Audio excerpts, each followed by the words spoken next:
पवित्र धर्म YouTube channel में आपका स्वागत है।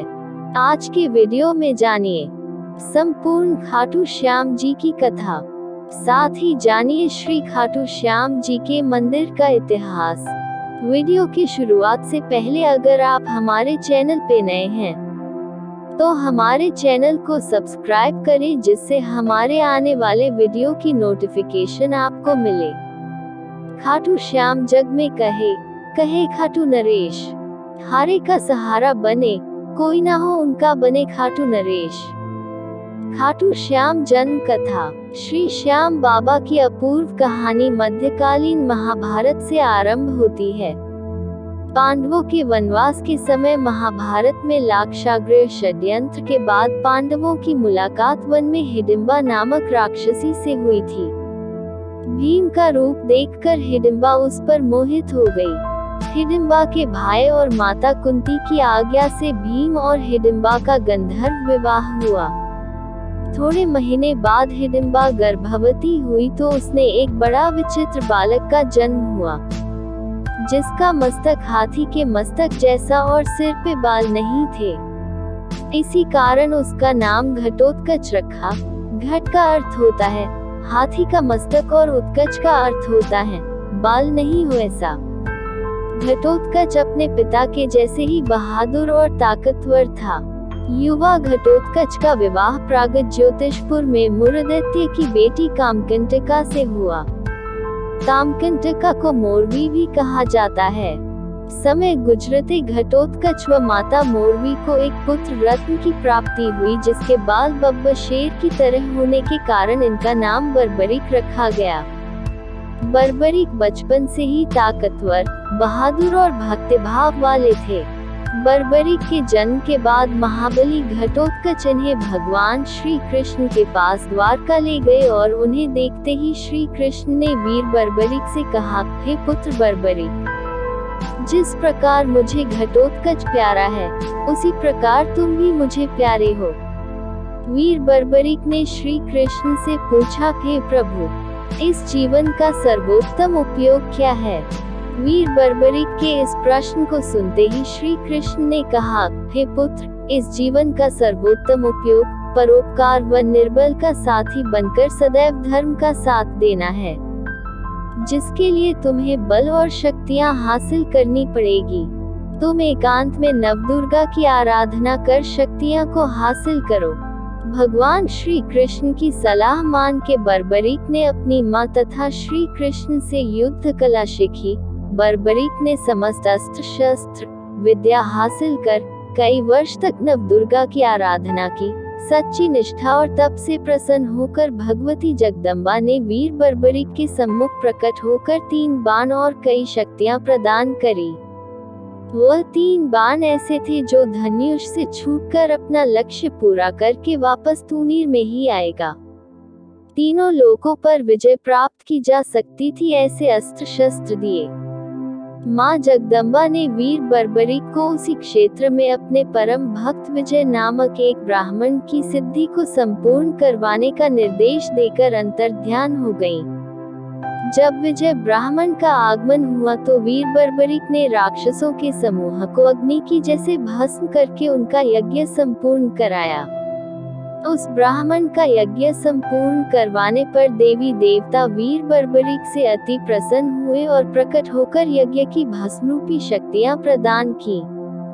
अग्निदेव प्रसन्न होकर उन्हें धनुष प्रदान किया, जो उन्हें तीनों लोकों में विजयी बनाने में समर्थ थे। ऐसे ही बर्बरिक अपने जीवन में अनेक जनकल्याण के कार्य करे थे। बर्बरिक और महाभारत की कथा। महाभारत के युद्ध के दौरान बर्बरिक ने युद्ध में भाग लेने के लिए अपनी मां से अनुमति मांगी। मौरवी ने अनुमति तो दे दी, लेकिन कहा कि बेटा, युद्ध में जो भी पक्ष कमजोर होगा, जो हार रहा होगा, तुम उसकी ओर से युद्ध लड़ना, हारे का सहारा बनना। क्योंकि मौरवी को लगा था कि पांडवों की सेना कम है, इसलिए कहीं वे युद्ध में हार न जाए। मौरवी का यह वचन कलयुग में संसार भर के लोगों के कल्याण का कारण बना और इसी कारण से खाटू श्याम जी कलयुग में हारे के सहारे से जाने जाते हैं।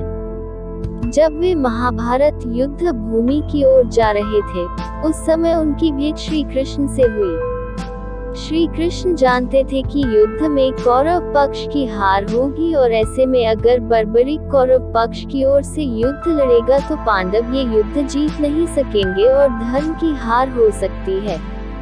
बर्बरीक को रोकने के लिए श्री कृष्ण गरीब ब्राह्मण बनकर उसके सामने आए और बर्बरीक की परीक्षा लेने के उद्देश्य से उससे कहा कि सिर्फ 3 बाणों से कोई युद्ध कैसे लड़ सकता है। बर्बरीक ने कहा कि उनका एक ही बाण शत्रु सेना को खत्म करने में सक्षम है और उसके बाद भी वह तीर नष्ट न होकर वापस उनके तर्कस में आ जाएगा। तीनों तीर के उपयोग से तो संपूर्ण जगत का विनाश किया जा सकता है। ब्राह्मण ने बर्बरीक की परीक्षा लेने के लिए ब्राह्मण ने एक पीपल के वृक्ष की ओर इशारा करके कहा कि वो एक बाण से पेड़ के सारे पत्तों को भेद कर दिखाए। बर्बरीक ने भगवान का ध्यान कर एक बाण छोड़ दिया। उस बाण ने पीपल के सारे पत्तों को छेद दिया और उसके बाद बाण ब्राह्मण बने कृष्ण के पैर के चारों तरफ घूमने लगा। असल में कृष्ण ने एक पत्ता अपने पैर के नीचे छिपा दिया था। बर्बरीक समझ गए कि तीर उसी पत्ते को भेदने के लिए ब्राह्मण के पैर के चक्कर लगा रहा है। बर्बरीक बोले, हे ब्राह्मण देव, अपना पैर हटा लो, नहीं तो ये आपके पैर को वेद देगा। तब ब्राह्मण ने अपना पैर हटा लिया और बाण ने उस आखिरी पीपल के पत्ते को भी वेद लिया। पांडवों की और धर्म की जीत के लिए उस ब्राह्मण रूपी श्री कृष्ण ने बर्बरीक से दान मांगा। बर्बरीक ने दान देने का वचन दिया और ब्राह्मण से कहा, आपको दान में क्या चाहिए? तब ब्राह्मण ने उनका कटा हुआ सिर दान में मांग लिया। इस अनोखे दान की मांग सुनकर बर्बरीक समझ गए कि यह ब्राह्मण कोई सामान्य व्यक्ति नहीं है। बर्बरीक ने प्रार्थना की वो दिए गए वचन अनुसार अपने शीश का दान अवश्य करेंगे, लेकिन पहले ब्राह्मण देव अपने वास्तविक रूप में प्रकट हों। भगवान कृष्ण अपने असली रूप में प्रकट हुए। बर्बरीक बोले कि हे देव, मैं अपना शीश देने के लिए वचनबद्ध हूँ। मैं अपना वचन जरूर पूर्ण करूंगा, लेकिन आपको मेरी एक बात का पालन करना होगा। तब श्री कृष्ण बोले, हे बर्बरीक, क्या शर्त है? तब बर्बरीक बोले, मुझे यह युद्ध अंत तक देखने की इच्छा है। श्री कृष्ण ने बर्बरीक की वचनबद्धता से प्रसन्न होकर उसकी इच्छा पूरी करने का आशीर्वाद दिया। रात भर भजन पूजन कर फाल्गुन शुक्ल द्वादशी को स्नान पूजा करके बर्बरीक ने अपने हाथ से अपना शीश श्री कृष्ण को दान कर दिया। शीश दान से पहले बर्बरीक ने श्री कृष्ण से युद्ध देखने की इच्छा जताई थी, इसलिए श्री कृष्ण ने बर्बरीक के कटे शीश को अजय और अमर करके युद्ध देखने के लिए एक ऊंचे स्थान पर स्थापित कर दिया, जहां से बर्बरीक युद्ध का दृश्य देख सके। इसके पश्चात कृष्ण ने बर्बरीक के धड़ का शास्त्रोक्त विधि से अंतिम संस्कार कर दिया। इसके बाद महाभारत का युद्ध हुआ, जिसका पूर्ण निरीक्षण बर्बरीक कर रहे थे। महाभारत युद्ध की समाप्ति पर पांडवों में ही आपसी विवाद होने लगा कि युद्ध में विजय का श्रेय किसको जाता है। श्री कृष्ण ने उनसे कहा, बर्बरीक का शीश संपूर्ण युद्ध का साक्षी है, इसलिए उससे बेहतर निर्णायक भला कौन हो सकता है। सभी इस बात से सहमत हो गए और पहाड़ी की ओर चल पड़े। वहां पहुंचकर बर्बरीक के शीश ने उत्तर दिया कि श्री कृष्ण ही युद्ध में विजय प्राप्त कराने में सबसे महान पात्र हैं। बर्बरीक ने कहा, श्री कृष्ण की शिक्षा, उपस्थिति, युद्ध नीति ही निर्णायक थी। बर्बरीक ने कहा, युद्ध भूमि में सिर्फ श्री कृष्ण का सुदर्शन चक्र घूमता हुआ दिखाई दे रहा था, जो शत्रु सेना को काट रहा था। महाकाली कृष्ण के आदेश पर शत्रु सेना के रक्त से भरे प्यालों का सेवन कर रही थी। श्री कृष्ण ने पुनः वीर बर्बरीक के शीश को प्रणाम करते हुए कहा, हे वीर बर्बरीक, आप कलियुग में सर्वत्र पूजित होकर अपने सभी भक्तों के अभीष्ट कार्य को पूर्ण करोगे। हम लोगों से जो अपराध हो गए हैं, उन्हें कृपा कर क्षमा कीजिए। श्री कृष्ण वीर बर्बरिक की बातें और उनके महान बलिदान से काफी प्रसन्न हुए और वरदान दिया कि कलियुग में तुम श्याम नाम से जाने जाओगे, क्योंकि उस युग में हारे हुए का साथ देने वाला ही श्याम नाम धारण करने में समर्थ है। जैसे जैसे कलियुग का अवतरण होगा, तुम श्याम के नाम से पूजे जाओगे। तुम्हारे भक्तों का केवल तुम्हारे नाम का सच्चे दिल से उच्चारण मात्र से ही उद्धार होगा। यदि वे तुम्हारी सच्चे मन और प्रेम भाव से पूजा करेंगे तो उनकी सभी मनोकामना पूर्ण होगी और सभी कार्य सफल होंगे। खाटू श्याम जी की मंदिर की कथा। खाटू श्याम जी का शीश खाटू में दफनाया गया था। कई विद्वान इसे महाभारत के पहले का मानते हैं तो कई इसे महाभारत के बाद के समय का मानते हैं, लेकिन कुल मिलाकर विद्वानों की एक राय यह है कि सिर की प्रतिमा की स्थापना महाभारत के बाद हुई थी। खाटू की स्थापना राजा खटवांग ने की थी। खाटू श्याम जी का मुख्य मंदिर राजस्थान के सीकर जिले के खाटू गांव में बना हुआ है। एक बार एक गाय उस स्थान पर आकर अपने स्तनों से दूध की धारा बहा रही थी। बाद में खुदाई के बाद वह शीश प्रकट हुआ, जिसे कुछ दिनों के लिए एक ब्राह्मण को सौंप दिया गया।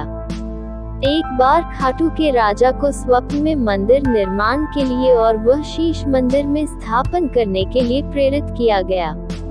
उसके बाद उस स्थान पर मंदिर का निर्माण किया गया और कार्तिक माह की एकादशी को शीश मंदिर में स्थापित किया गया, जिसे बाबा श्याम के जन्मदिन के रूप में मनाया जाता है। खाटू गांव में श्याम बाबा का मंदिर का निर्माण कर बाबा श्याम फिर खाटू श्याम से जाने गए। मूल मंदिर 1027 में रूप सिंह चौहान और उनकी पत्नी नर्मदा कंवर द्वारा बनाया गया था। मारवाड़ के शासक ठाकुर के दीवान अभय सिंह ने ठाकुर के निर्देश पर 1720 में मंदिर का जीर्णोद्धार कराया।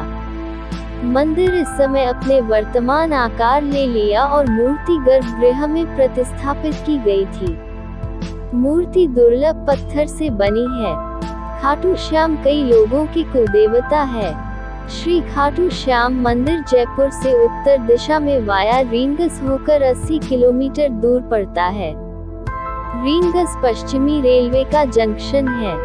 दिल्ली, अहमदाबाद, जयपुर आदि से आने वाले यात्रियों को पहला पड़ाव रींगस ही होता है। रींगस से सभी भक्तजन खाटू श्याम धाम पैदल अथवा जीपों, बसों आदि द्वारा प्रस्थान करते हैं। श्याम मंदिर बहुत ही प्राचीन है। जब औरंगजेब की सेना ने इस मंदिर को नष्ट कर दिया था, इस मंदिर की रक्षा के लिए उस समय अनेक राजपूतों ने अपने प्राण दिए थे। खाटू के श्याम मंदिर में श्याम के मस्तक स्वरूप की पूजा होती है, जबकि पास ही में स्थित रींगस में धड़ स्वरूप की पूजा की जाती है। खाटू श्याम जी मंदिर में प्रत्येक वर्ष फाल्गुन मास शुक्ल पक्ष में बड़े मेले का आयोजन होता है। प्रत्येक वर्ष इस मेले में काफी संख्या में देश विदेश से श्रद्धालु आते हैं। यह मेला फागुन सुदी दशमी के आरंभ और द्वादशी के अंत में लगता है। हजारों श्रद्धालु यहाँ पदयात्रा करके पहुँचते हैं। वहीं कई लोग दंडवत करते हुए खाटू नरेश के दरबार में हाजिरी देते हैं। प्रत्येक एकादशी और रविवार को भी यहाँ भक्तों की लंबी कतारें लगी होती हैं। जीवन के समस्त पाप समाप्त हो जाते हैं और प्रभु के दर्शन मात्र से उसके जीवन में खुशियाँ और सुख शांति का भंडार भरना प्रारंभ हो जाता है। बाबा श्याम को श्याम बाबा, 3 बाणधारी, नीले घोड़े का सवार, लखदातार, हारे का सहारा, शीश का दानी, मोरवी नंदन, खाटू वाला श्याम, खाटू नरेश, श्याम धनी, कलयुग का अवतार, दीनों का नाथ आदि नामों से भी पुकारा जाता है। लोगों बाबा श्याम के लिए फूल, इत्र और आदि चीजें चढ़ाते हैं। जितना चढ़ावा बाबा श्याम को लोगों द्वारा चढ़ाया जाता है, उससे कहीं अधिक बाबा श्याम वापस उनके जीवन में सुख देते हैं।